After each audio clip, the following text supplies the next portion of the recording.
वेङ्कटपतेर्विष्णोर्परां प्रेयसी तत्वक्षस्थलनित्यवासरसिकां तक्षान्तिसंवर्धिनी पद्मालङ्कृतपाणिपल्लवयुगां पद्मासनस्तां श्रियम् वात्सल्यादिगुणोज्ज्वलां भगवतीं वन्दे जगन्मातरम्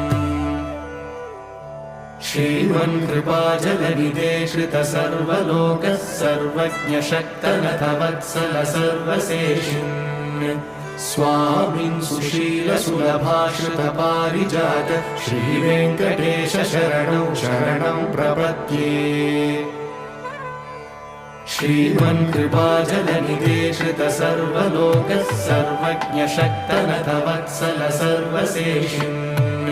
स्वामिन् सुशीलसुलभाश्रितपारिजात श्रीवेङ्कटेश शरणं शरणं प्रपद्ये